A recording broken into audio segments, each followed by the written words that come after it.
sarımşaq şəkilləri. Və misal üçün, 300 uşaqları götürmək. Çalış bütöv götürür. Bax, o şəkildir. Salam, xoş gördük əziz tədbir iştirakçıları. Bugün biz İbrahim Şahmərdanov adına Qəçrəş Kənd Orta Məktəbində qeyri-hökumət təşkilatlarına dövlət dəstəyi agentliyinin maliyyə dəstəyi ilə cəmiyyətin sağlam gələcəyi uğrundan maariflənmək üçün adlı layihənin ikinci tədbirinə başlayırıq. Tədbirə keçməmişdən əvvəl hamınızdan xahiş edirəm ki, elə öz məktəbimizin adına İbrahim Şahmərdanov, şəhid İbrahim Şahmərdanovun ruhunu və onun timsalında bütün şəhidlərin ruhunu bir anlıq yad edək.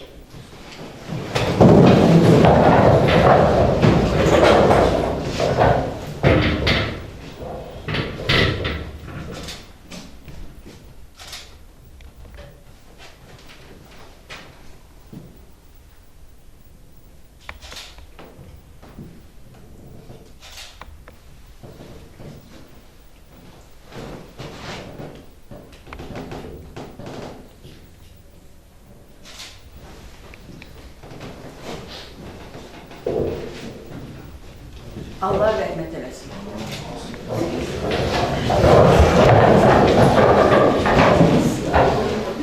Bugün biz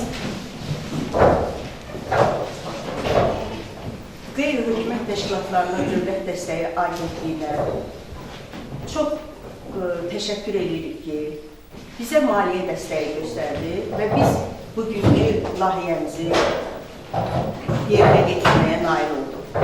Yəni, layihəmiz cəmiyyətin sağlam gələcəyi uğrunda adlı bir layihədir. Cəmiyyətimizin sağlam gələcəyi dedikdə nəyi nəzərdə tuturuq? Uşaqlar. Sadəcə cəmiyyətimizin sağlam gələcəyi, yəni hər bir gəncin sağlam olmağı, eyni zamanda ailələrdə sağlam yetişən uşaqlar və sadəcə cəmiyyətin sağlam olmağı üçün insanların sağlam olmağı lazımdır. İnsanlar da harada dünyaya gəlir? Əlbəttə ki, ailələrdə. Ailə nədir? Ailə bizim, söz var deyirlər, ailə mənim qanımdır. Yəni, bu o deməkdir ki, ailə möhkəm olmalıdır. Ailə yenilməz olmalıdır.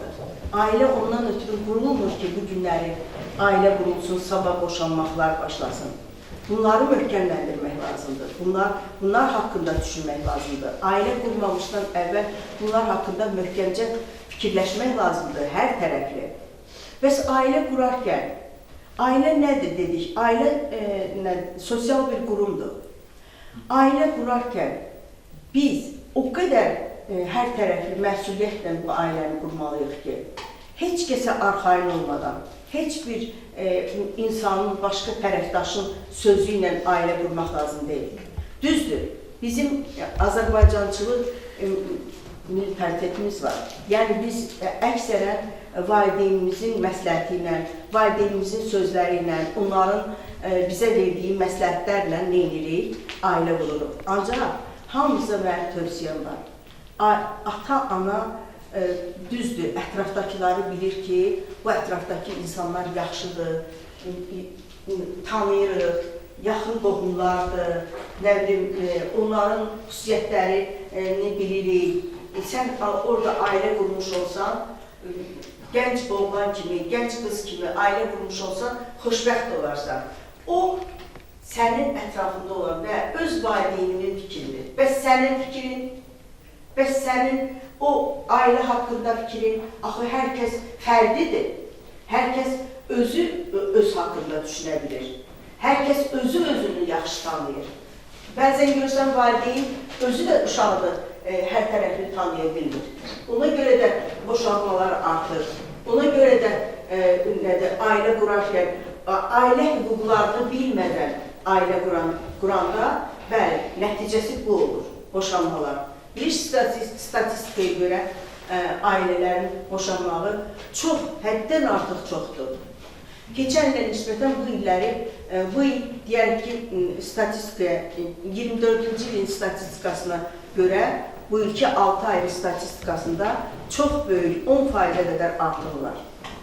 Nəyə görə bu boşanmalar baş verir? Nəyə görə gənclər bu vəziyyətdədir? Nəyə görə gənclər öz hüquqlarından düzgün istifadə edə bilmirlər ki, nəticədə belə alınır? Bugünkü bizim layihəmiz, sadəcə olaraq yetkinlik yaşına çatmayan və qeyri-rəsmi nikah bağlayan uşaqlar haqqındadır. Uşaq deyirəm ona görə ki, həqiqətən onlar uşaqdırlar. Qeyri-rəsmi 15 yaşında, 16 yaşında olan qızların ailə qurması çox böyük fəsadlara gətirib çıxarır. Çox böyük xəstəliklərə gətirib çıxarır. Əlbəttə, özü uşaq olan, uşaq dünyaya gətirməsi nə dərəcədə düzdür? Onun özünün bədəni möhkəmlənmədən, o ayaqları üstündə dura bilmədən, dünya, həyata, cəmiyyətə bir fərd qismət edən. Mən şəxsən belə bir 4-5 ay bundan əvvəl bir ailə boşanırdı. Mən də iştirak edirdim onların ki, boşanmamaları üçün, maariflənmə iş aparırdım, gedib gəlirdim, çalışırdım ki, boşanmasınlar. Həmin o gənc yaşında qız, 16 yaşında köçən qız, 18 yaşında olanda uşaq dünyaya gətirib, uşağın 2 barmağı yoxdur. Deyir, valideynim məni o qədər təriflədi bu ailəli nəyi, nətərsə. Mən də deyir, maraqlandım, 16 yaşım var idi. Maraqlı gəlirdi mənə, baxım görüm, ailə qurmaq nə deməkdir? Qoy gedim, baxım görüm, ailə qurmaq nə deməkdir? Yəqin ki, mən də quraram, paltar yumağı başarıram, süpürməyi başarıram, bir-iki dənə xörək də bacarıram. Ailə qurum da, onsuz da mən elə bir biliyim yoxdur ki, mən gedim, universitetə qəbul oldum. Fikirlə bax uşağın. Nəticədə nə olur? 2 ildən sonra körpə uşağla, şikəst körpə uşaq əlində olaraq ailəsi boşanır. Boşanır və ömrü boyu bu şikəst uşağa baxmağa təhrik olur. Bu kimə lazımdır o? Mən dünənki tədbirdən sonra öz Qəçrəş kəndində bəzi ailələrdə oldum və eşitdim ki, elə kəndin özündə 15-16 yaşında qızlar, bəziləri nişanlıdır, bəziləri sözlüdür. Bu lazımdır bizə. Əgər sən ayağının üstündə dura bilmirsənsə, sən özünü, bütün gələcək ömrün boyu özünü sən ayağın üstündə durub özünü təmin edə bilmirsənsə, onda niyə ailə qurursan? Ona görə uşaqlar. Mən demirəm ki, hamı əla oxuyur, hüquqlarınızı hamı bilməlidir. Bütün gənclər, gənc oğlan və qızlar hüquqlarını bilməlidir. Düzdür, ailə qanununda deyək ki, ailə məcəlləsində var ki, 18 yaşında gənc oğlan və qızlar ailə qura bilərlər. Var. İndi biz hələ 18 yaşına qədər, çatana qədər 15-16 yaşında nişanlanırsınız və yaxud da sözlənirsiniz və bunları 18 yaşına qədər oturub gözləyirsiniz. Belə eləmək lazımdır. Yoxsa hər dibuluğa çatandan sonra 18 yaşına qədər sən özünə heç olmasa bir peşə təhsili də olsa almalısan. Mən deyirəm, hamı universitetə qəbul olmalıdır, hamı alim olmalıdır. Axı, deyir ki, o Nizami Gəncəvinin sözü var, deyir ki, yarımçıq papaqçılıqdansa bütöv palançılıq yaşıdır. Ona görə neyləmək lazımdır? Gedib universitet oxuyub, ailəni, o pulu qəbul olub, ailəni zülmə salıb, sonra da qutaranda savadsız qutarıb, gəlib, gedib bazarda kartof satmaqdansa, elə yaxşı peşəyə yiyələnmək lazımdır. Yaxşı peşəyə yiyələnmək lazımdır. Yaxşı qapı pəncərə düzəldən olsa, hamı səni axtaracaq ki, mən yaxşı qapı pəncərə düzəldən adam axtarıram. Deməli, sən cəmiyyətə lazım olan bir insan olacaqsan, öz hüquqlarını tanıyacaqsan ən azından. Öz ayağının üstündə üstündə duracaqsan ən azından. Ən azından maliyyə cəhətdən ailəvi dolandıra biləcəksən. İstəyir bu maliyyə cəhətcə deyəndə qızlar fikirləşməsin ki, mən ailə qururam, mən mütləq getməliyəm, mənim yoldaşım məni saxlamalıdır. Belə şey yoxdur. Eyni bərabər olmalısınız. Ailənin büdcəsi haqqında həm oğlan fikirləşməlidir, həm qız, həm ailə quran gənc oğlan, qız hər ikisi fikirləşməlidir ki, biz birlikdə əl-ələ verib yaşamalıyıq. Yəni, ailə büdcəsini hər ikimiz fikirləşməliyik. Ona görə də qızlar fikirləşməsin ki, mən elə nişanlandım, getdim, bununla da mənim həyatım deyil, elə deyil. Çox qızlar var ki, hamısı oxuyurlar, təhsil alırlar və az qızlarımız varmı ki, alimdirlər, professordular, respublikamızı təmsil edirlər xaricdə. Oxuyub görürsünüz yəqin ki, siz də ondan olmağa çalışın. Mən sizə erkən evlilik haqqında danışdım. İndi sizin qan qohumluğunuz haqqında da biraz məlumat vermək istəyirəm. Əslində, ekspertimiz bu qan qohumluğu haqqında, yetkin erkən qohumluq haqqında, erkən nikahlar haqqında, erkən qeyri-rəsmi nikahlar haqqında bizim ekspertimiz Gülər xanım danışacaq. Ancaq mən də lazım bilirəm ki, bir-iki kəlmə sizə bu qan qohumluğu haqqında deyim. Cəmiyyətimizdə olan xəstəliklərin, qan xəstəliklərinin əksəriyyəti elə bu qan qohumluğundandır. Qan qohumluğu deyəndə siz ətrafınızda dayıoğlu ilə biboğlu, bibqızı ilə dayıqızı, belə evlənməklərini deyirəm. Qan qohumluğu budur. Yəni, yaxın qohumlar bir-birinə, o məsəl var, deyir ki, hər iki gəncin, oğlanın, qızın, nənəsi, babası eynidirsə bu evlənməli deyirlər. Bunlar qan qohumluğu hesab olunurlar, uşaqlar. Fikirləşmək lazım deyil ki, əşin olsun, o mənim xalamın nəvəsidir, mən də bunun bibisinin nəvəsiyəm. Nəticədə nənə-baba eynidir. Ona görə siz və yaxud da ki, ailələrdə deyirlər ki, nə olsun, biz də xala qızımızı, xala oğlumuzla evləndirdik, uşaqlarında heç bir fəsad olmadı. Onların uşaqlarında fəsad yoxdursa da, uşaqların uşaqlarında fəsad olacaq. Bu, fəsadlı bir ailənin uşağı, deməli, cəmiyyətdə doğulanda onu ailə saxlamağa da çətinlik çəkir.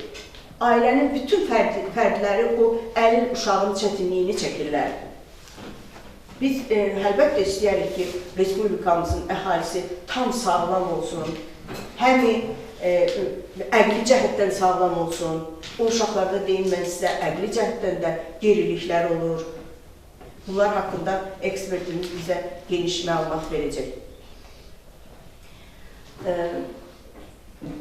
Mən bu qədər sizə məlumat verdim. İndi isə sözü cəmiyyətin eksperti Gülər xanım Abdullayevə verir. Buyurun Gülər xanım. Hörmətli müəllimlər, bəzi şagirdlər, ilk növbədə hər birinizi salamlayıram. Az öncə Esmira müəllimə sizə erkən nikahlar haqqında ətraflı məlumat verdi. Yəni, erkən nikahın törətdiyi fəsadlar haqqında və müəyyən qədər də demək qohum evlilikləri haqqında məlumat verdi. Mən isə öz növbəmdə qohum evliliklərini gələcəkdə yaradacağı fəsadlar haqqında məlumat vermək istəyirəm. Bilirsiniz ki, hazırda dünyanın bir sıra ölkələrində, xüsusilə ki, şərq ölkələrində, Azərbaycanda və yaxın regionlarda qohum evlilikləri hər il davam etməkdədir. Və araşdırmalar onu göstərir ki, bu qohum evliliklərindən dünyaya gələn uşaqların xəstə olma ehtimalı digər insanların övladlarından 2-3 dəfəyə qədər artırdır. Qohum evliliklərinin yaratdığı bir sıra fəsadlar var ki, bunlardan biri genetik fəsadlardır. Genetik fəsadlarda, yəni bu qohumlar ki var, müəllimə də qeydləri, xala uşağı, dayı uşağı, bir uşağı, əm uşağı, onların genetikasında bir-birinə oxşarlıq faizi daha yüksəkdir. Və bu baxımdan da onlar evlənərkən, onların sağlam uşaq dünyaya gətirmə ehtimalları daha aşağı səviyyədə olur. Yəni, doğulan uşaqlarda ürəkli anadan gəlmə ürək problemləri ola bilər, müxtəlif qulaq xəstəlikləri ola bilər, görmə və eşitmədə problemlər yarana bilər, həmçindəki əqli və inkişaf pozğunluqları müşahidə oluna bilər həmin bu uşaqlarda. Qan xəstəlikləri haqqında əslində mən sizə 8 sinifdə biologiya dərsində məlumat vermişəm. Yəni bir biologiya müəllimi kimi düşünürəm ki, yəni bu öhdəmə düşən vəzifəni yerinə yetirməyə çalışmışam bu günə qədər. İndi yenə də ətraflı məlumat vermək istəyirəm.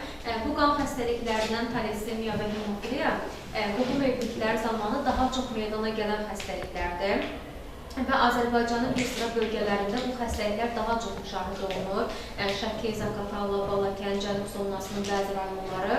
Yəni, səbəbini araşdıranda isə bəlli olur ki, əslində bu xəstəliklərin meydana gəlməsinin ən başlıca səbəbi qohum evlilikləridir. Yəni, qohum evlilikləri çox müşahidə olduğuna görə bu regionlarda, bu rayonlarda, yəni bu qan xəstəliklərinin meydana gəlmə faizi daha da artır.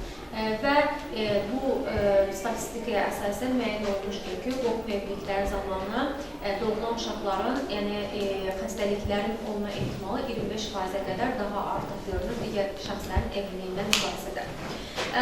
Demək, qohum evliliklərinin genetik fəsadlarından əlavə həmçinin yaratdığı psixoloji və sosial fəsadlar da var. Nədir bu fəsadlar? Belə ki, bir ailədə xəstə uşaq dünyaya gələndə bu həm valideynlər üçün yük olur psixoloji baxımdan, ailə üçün yük olur və valideyn özünü bəzən günahkar hiss edir ki, yəni kaş evlənməzdim, ailə həyatı qurmazdım və övladım da dünyaya belə xəstə gəlməzdi. Yəni orada günahkarlıq hissi yaranır və nəticədə də bu ailələrdə müxtəlif problemlərin, depressiyaların, stresin meydana gəlməyinə səbəb olur. Bir baxımdan, yəni bu ailə üçün yükdür. Digər baxımdan da həmin uşaqlar, yəni qüsurlu dünyaya gələn uşaqlar səhərsi günü cəmiyyətdə adaptasiya olmaqda çətinlik çəkirlər. Yəni insanlarla ünsiyyət quranda, cəmiyyətə adaptasiya olanda çətinlik çəkirlər və özlərini zaman-zaman təcrid edirlər. Bu da müxtəlif sosioloji təcridlərin, bu da nəticədə müəyyən sosioloji təcridlərin diskriminasiyanın meydana gəlməsinə səbəb olur. Zəhmət olmasa bağlı qalması çıxan iqtisadi fəsadlar da mövcuddur. Nədir bu iqtisadi fəsadlar? Bilirsiniz ki, qüsurlu uşaqlar xüsusi qayıtmalıdır, müxtəlif müalicə olmalıdır, əməliyyat olunmalıdır və onların bütün bunların hamısı müəyyən qədər xərc tələb edən şeylərdir və bu da ailəyə iqtisadi baxımdan yük olur. Həmçinin dövlətin, biz hal-hazırda sizdən müalicələndirmə iş aparaq, düzdür, yəni şagirdlər arasında. Amma mənim düşüncəmə görə düzdürmü? Yəni, kənar təsirlər çoxdur da sizin həyatınızda. İstər öz dost ətrafı ki, onlar sizi düzgün yola istiqamətləndirə bilsinlər. Yəni, öz adət-ənənlərinə görə deyil, daha doğru olana görə yönləndirmək lazımdır. Çünki bizim adət-ənənəmizdə var, axı qohum evliliklər deyilir ki, filankəs gözümüzün qabağında böyüyüb, gedib ondan yaxşı qız tapmayacaqsan və yaxud da ondan yaxşı bir oğlan tapmayacaqsan və nəticədə qohum evliliklərinə, yəni valideynlər bizi bir növ istiqamətləndirmiş olur. Və sonra da bu gələcəkdə müəyyən fəsadlar meydana gətirir. Bundan əlavə düşünürəm ki, tibbi və genetik cəhətdən də maarifləndirmə işləri aparılmalıdır. Yəni, bayaq da qeydlədim, gələcəkdə hansı xəstəliklər meydana gələ bilər, bu xəstəliklərin meydana gəlməyə səbəbi nədir? Bayaq dedim ki, yəni əgər valideynlərin hər ikisi daşıyıcı olursa və bunlar oxşar genetikaya sahib olurlarsa, gələcəkdə xəstəlik meydana çıxma ehtimalı daha yüksək olur. Buna görə də biz, lap qohum evliliyi olmasa belə, ümumiyyətlə evlənməmişdən qabaq, bilirsiniz də, indi nikahdan qabaq, yəni analizlər verilməli əslində, qan analizi olur, hətta genetik analizlər də verilməlidir. Çünki daşıyıcı olan valideynlərin, yəni xəstə doğulma uşaqların ehtimalları daha yüksək olur. Və son olaraq, yəni nəticə olaraq onu qeyd etmək istəyirəm ki, bu qeyd edildiyi fəsadlar, genetik olsun, sosial psixoloji olsun, iqtisadi olsun, bütün bunların hamısının yaranma səbəbi nədir? Qohum evliliklərdir. Və buna görə də biz həm özümüz qohum evliliyinə yayılmalıyıq, həm də ətrafımızı bundan yayılmalıyıq, yəni uzaq tutmalıyıq. Bunun üçün də hər birimizin əslində gələcək sağlam, yəni gələcək sağlam durmaq üçün, gələcəkdə sağlam övladların dünyaya gəlməsi üçün, yəni bu, belə deyək, hər birimizin bir vəzifəsidir. Üzərimizə düşən kötəlikdir ki, biz ətrafdakiları da maarifləndirək, həmçinin ki, özümüz də bu mövzuda bilikli olaq ki, yəni gələcəkdə belə bir problemlə rastlaşırıq. Və eyni zamanda bir qədər erkən nikahlar haqqında danışmaq istəyirəm. Yəni, bilirsiniz ki, bu sizin kəndinizin ən böyük problemlərinin biridir. Yəni, mən bunu sizlə dərs müddətində də bilirsiniz ki, danışmışam. Yəni, hər biriniz bunu tanıqlı olmuşsunuz. Həmçində ki, əslində evdə nikahlarla bağlı demək olar ki, hər ev bizim məktəbə regionaldan tədbirlər gəlir, yəni erkən nigahlara aid tədbirlər keçirmək üçün. Yəni bu tədbirlərdə mən uşaqlarla söhbətlər aparmışam. Erkən nigah, yəni nə oğlanlar üçün, nə də qızlar üçün heç bir halda yaxşı bir hal hesab olunmur. Yəni nəzərinizə çatdırmaq istəyirəm ki, Esmira müəllimə, yəni burada nəinki qızlar, hətta oğlanlarda belə erkən nigahlar var. Yəni 18 yaşı yeni tamam olmuş bir oğlana gedib qız istəmək, qız almaq, yəni nə dərəcədə düzgündür, mən bunu bilmirəm. Həqiqətən bu mənə görə faciə bir haldır. Yəni siz bəlkə də bunu düzgün, nə bilim, bəlkə də adi bir şey qəbul edirsiniz. Yəni valideynlər olaraq valideynlərə burada düzgün tutaraq demək istəyirəm. Amma həqiqətən də bu faciə bir şeydir. Yəni o yaşda nə qızın, nə də ki oğlanın evlənmək yaşı deyil. Yəni o nə qız orada müstəqil şəkildə bir ailə başçısı ola bilər, nə də ki oğlan. Yəni oğlanın 18 yaşı hələ yeni tamam olur. Qızın ümumiyyətlə 18 yaşı tamam olur. Yəni evçiliyi olur, nə bilim söz kəsirlər, nişan edirlər. Yəni bu həqiqətən faciə bir hal. Hətta bir neçə il bundan əvvəl bu 18 yaş məhdudiyyəti qoyulmağına baxmayaraq, yəni mənim müşagirdlərim arasında olub ki, 18 yaş tamam olmadan, yəni toy ediblər, yəni nigah olmadan da, səhərsi günü uşaq doğulanda da xəstəxanada problem yaranır ki, yəni bu qızın 18 yaşı tamam olub və bu dünyaya uşaq gətirir və bu artıq bir cinayət halına hesab olunur. Yəni bilmirəm indi səsin nə qədər yuxarılara gedər, çatar, yəni bu çıxışlarının, yəni həqiqətən də mənə görə yəni bu çox böyük, ciddi bir problemdir, yəni faciə bir problemdir, yəni bu problemlə yəni ciddi şəkildə bunun üzərində düşüb həll edilmək lazımdır. Və sizə də yəni şagirdlər olaraq yəni vəzifəniz nədir? Bu baxımdan maariflənməlisiniz və ətrafınızdakiləri da maarifləndirməlisiniz. Sinif yoldaşınız arasında var da elçili olanlar, nə bilim, hal-hazırda özünü xoşbəxt hiss edib dünyanın 7-ci qatında göydə olanlar var da. Yəni mən düşünürəm ki, onlara da danışıb nümunə olmaz. Bu qədər diqqətiniz üçün təşəkkür edirəm. Çox sağ olun, çox sağ olun Gülər xanım.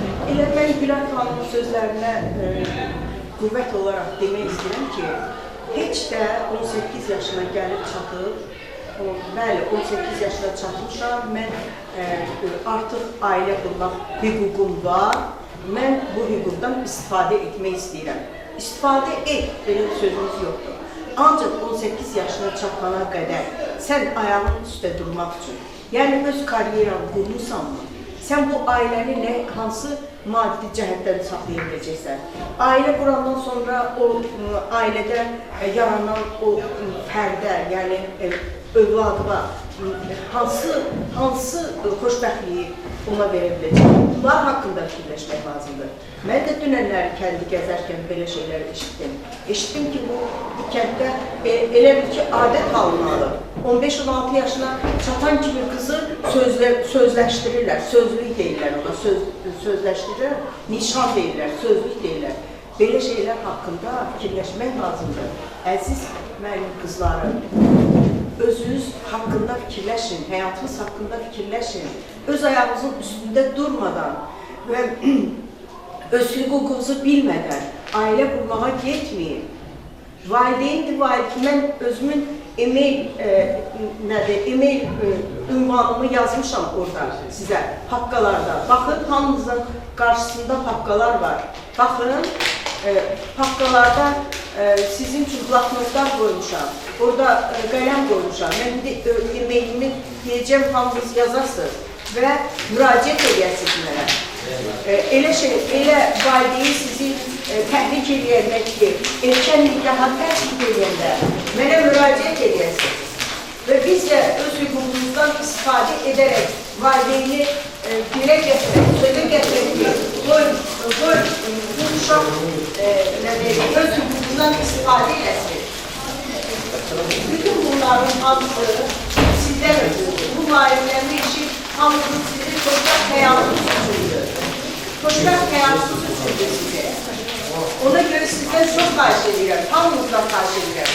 Ailə qurmaq haqqında, erkən nigah haqqında, erkən qeyri-rəsmi nigah haqqında çox düşünəsiniz, çox fikirləşəsiniz. İnanın, mən dünənləri kəndi gəzərkən bu sözləri eşidəndə valideynlərlə söhbətlər aparmışam.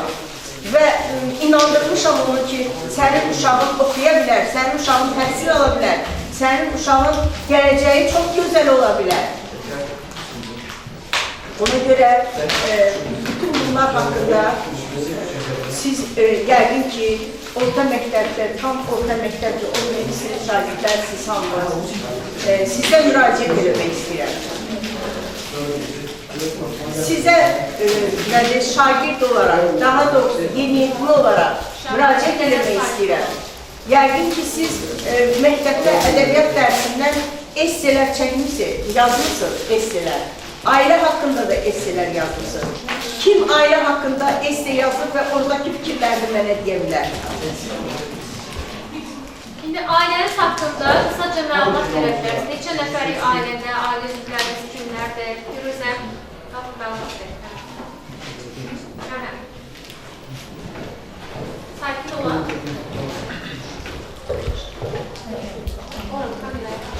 Biz ailədə 4 nəfərik, bacım, mən, anam, atam. Mən oxuyuram, universitet hazırlaşıram, 4-cü qrupdan. Bacımın peşə təhsil istəyir, bacım. Yəni, ailəmiz təhsil almamızın tərəfdarlıdır. Ailə haqqında nə düşünürsən? Nə zaman ailə qurmaq lazımdır? İnsan öz karyerasına olduqda, öz ayaqları üzrə olduqda, özünü dərk etdikdən sonra qurmalı ailəni. Bəli, bəli. Oğlanlar, çox sağ ol qızım. Oğlanlar nə fikirləşir bu haqda? Bu haqda oğlanlar nə fikirləşir? Buyur. Kim? Buyur. Buyur. Kim var? Ailə haqqında nə düşünürsən? Ailə necə oğlundan sonra hansı xüsusiyyətlərinin oğlundan sonra ailə qurmaq lazımdır? Ümumiyyətlə. Bəli. Karyera necə başa düşürsən? Nədir karyera?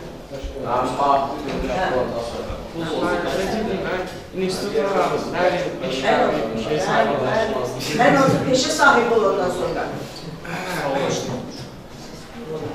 Yəni, maddi gəliri bir olmayan bir oğlan necə ailə saxlayır? Atasının, anasının hesabına sizcə ailə saxlamaq düzgündürmü? Maddi gəliri olmayan bir oğlan. Yəni, bir şey ki, o özünün əyninə, başına paltar ala bilmir, yoldaşın istəklərini qarşılaya bilmir, gələcəkdə doğulan uşağa baxa bilmir. Yəni, onun ailə həyatı qurmağı nə dərəcə düzgündür sizə görə? Halbuki o, yəni, hal-hazırda qızları alanlar da sınaraqdan olanlardır da. Düzgün deyildir. Aha, qalxaya bax. Özün haqqında məlumat ver. Mən deyə bölüm ya. Ailədə 4 nəfərik, atam, anam, mən və qardaşım. Qardaşım təhsil alır Bakıda. Ailəm, mən təhsil alacağım. Ailəm bizə əngəl olmur təhsil almaqda. Çox gözəl, çox gözəl.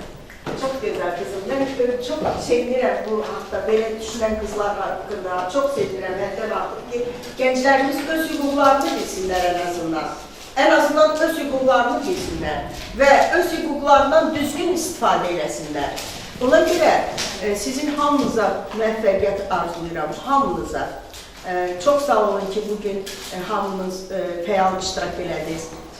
Yəni, Gülər xanım da sizə ekspertimiz çox gözəl məlumatlar verdi, çox gözəl tövsiyələr etdi. Eyni zamanda da mən də yenə deyirəm, buradan çıxandan sonra çalışacağım ki, sizin valideynlərinizlə də görüşüm. Demək ki, uşaqlarla valideynləri ilə görüşmüşəm. Bugün də istəyirəm ki, sizin də valideynlərinizlə görüşüm, onlarla söhbətlər aparın və onlar da öz fikirlərini mənə desinlər. İndi hamınız tədbirimizdə iştirak etdiyiniz üçün hamınıza təşəkkür edirəm və hər bir gəncə təşəkkürlə sertifikatlar təqdim eləmək istəyirəm. İndi zəhmət olmasa kimin adı çəkilsə, gəlib sertifikatını götürsün. Buyurun. Mən təqdim edirəm. Adını çəkin.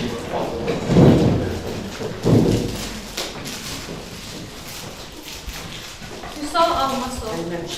Buyurun müəllim. Xalim olmağa. Yəni, belə tut, əmin verilmə. Aha.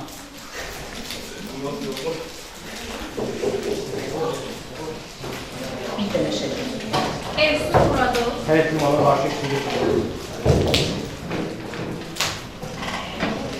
Buyur oğlum,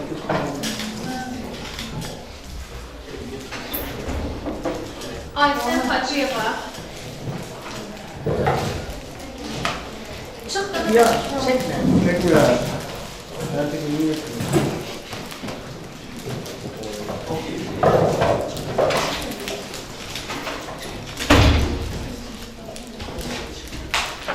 Əli əmin olun.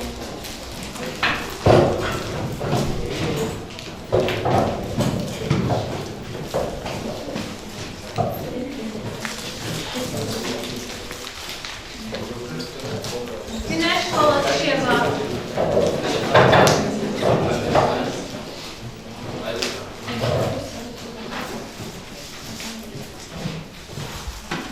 Təbrik edirəm.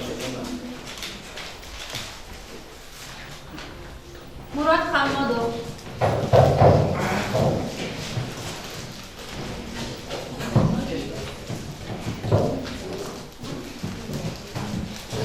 Təbrik edirəm. Kumar Xanladova.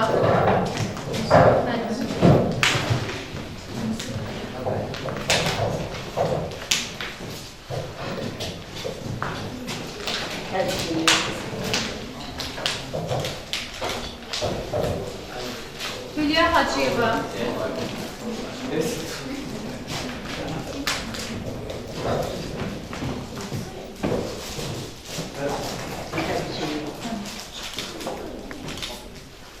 İslam Nəcmət. İslam Nəcmətinov.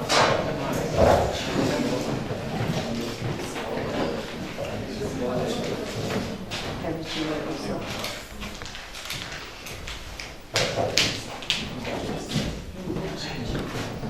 Bir dənəsində bir sordan edirəm. Zümrüd Mütəllimova.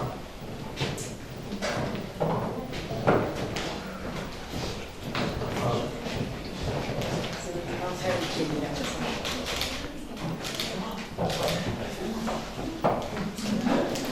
Cənət Məmmədova. Firuzə Məmmədova.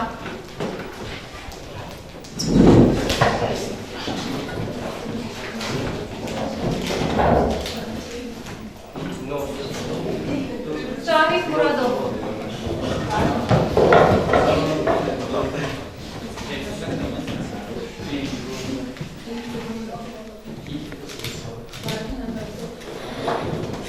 Uğur Salahov.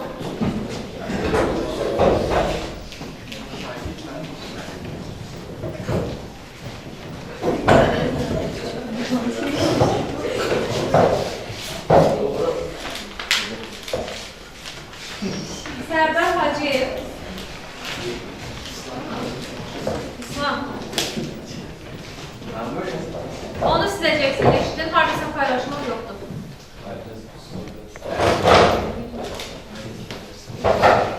Seyid Tapdıqov.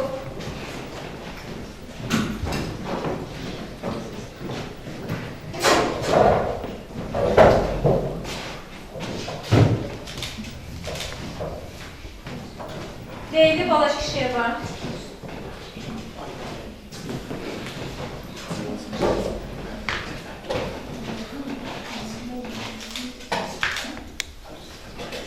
Səyid Paşayev.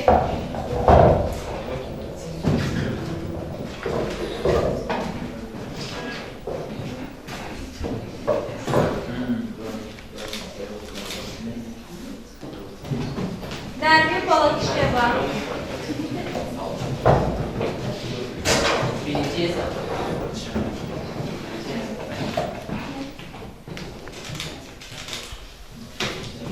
Hacı Hacıyev.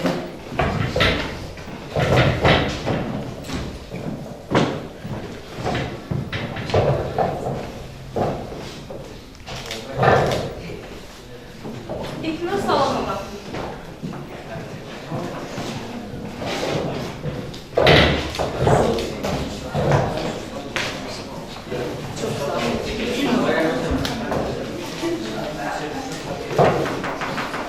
Hamısı təbrik edirəm. Hələ heç də sertifikatın haqqını qoymasın. Sertifikatlarınızı götürün. Gəlin hamımız bir yerdə bir xatirə şəkli çəkdirək. Sonra sizin hamınızı konuşaraq təbrik edirəm. Arda.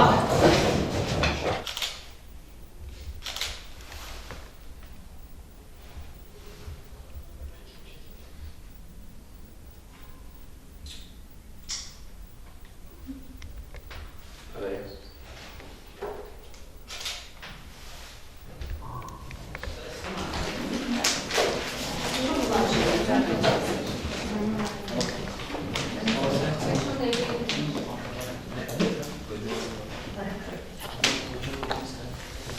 ki və o hüququndan istifadə edirəm, vəzifəmdən istifadə edirəm. Yenə sizə hamınıza təşəkkür edirəm fəal iştirak elədiyiniz üçün.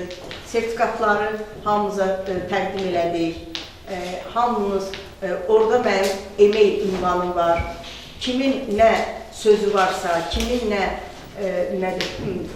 köməkliyi, mən nəyi bacarıramsa sizə köməkliyi eləməyə hazıram. İndi hamınızı çaya və kofeyə dəvət edirəm. Zəhmət olmasa hamınız yaxınlaşın. Hərə bir dəfə.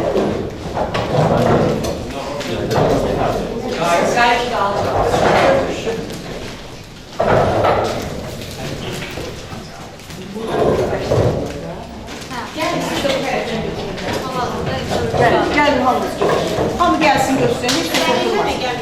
Gəlin götürün. Market var mı? Səs getir.